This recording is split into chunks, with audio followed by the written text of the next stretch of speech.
ఈ రోజు నుంచి వారాహి నవరాత్రులు, వారాహి అమ్మవారి యొక్క నవరాత్రులు ప్రారంభమవుతున్నాయని చెప్పి సోషల్ మీడియాలో చాలామంది చాలా రకాలుగా చెప్తున్నారు.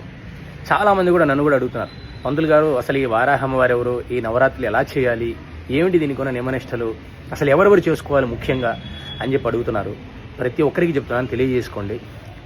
వారాహి అమ్మవారి యొక్క పూజ అనేది తాంత్రిక విద్యలో ఉండేటువంటి పూజ, గుప్తంగా చేసుకునేటువంటి నవరాత్రులు. అందు గురించి వీటిని గుప్త నవరాత్రులు అన్నారు. గుప్తంగా ఎంతో రహస్యంగా చేసుకునేటువంటి పూజలు ఇవి. అలాగే రాత్రి సమయంలో తెల్లవారుజామున లోపల మాత్రమే అమ్మవారిని పూజ చేయాలి. అమ్మవారిని పూజ చేయడానికి ఎన్నో కఠోరమైన నియమనిష్టలు ఉన్నాయి. అది ముఖ్యంగా గురుముఖ ఉపదేశం. గురుముఖంగా ఆ అమ్మవారి యొక్క మంత్రం ఉపదేశం ఉన్నవారు మాత్రమే చేయాలి. ఎవరు పడితే వాళ్ళు, మీరు నేను, ఎవరు పడితే వాళ్ళు పిచ్చి పిచ్చిగా ఫోటో పెట్టుకొని కలశం పెట్టేసుకొని ఇంట్లో పెద్ద అఖండ దీపం పెట్టేసుకొని చేసేసుకోవడానికి కాదు. గురుముఖంగా ఉపదేశం ఉన్నవారు మాత్రమే చేయాలి.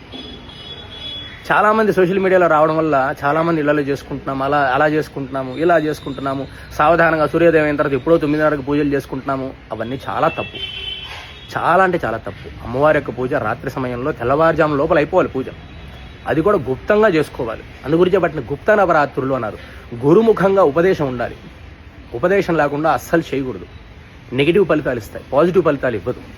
చాలామందికి మిడిమిడి జ్ఞానంతో చేసేస్తున్నారు ఈ మధ్యకాలంలో. అది కూడా గత 5-6 ఏళ్లలో, అంతకుముందు లేదు ఇట్లాంటివి. సోషల్ మీడియా ప్రభావం ఎక్కువైపోయిన తర్వాత చాలా అంటే చాలా ప్రాపగండన అయిపోయింది. అలా అంట, ఇలా అంట, అలా చేయాలంటే ఇలా చేయాలంటే, ఎందుకు చేయకూడదు?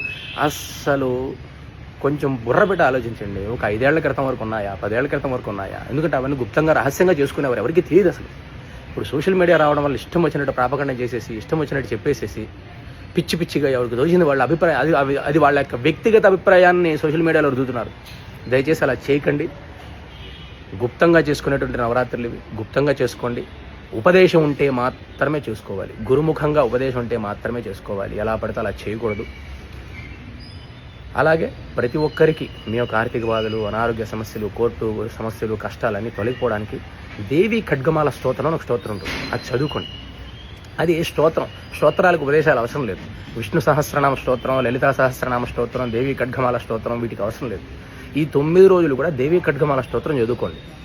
ఎంతో విశేషమైన పుణ్యఫలితం లభిస్తుంది. ప్రతి ఒక్కరూ తెలుసుకోండి, అందరికీ తెలియజేయండి.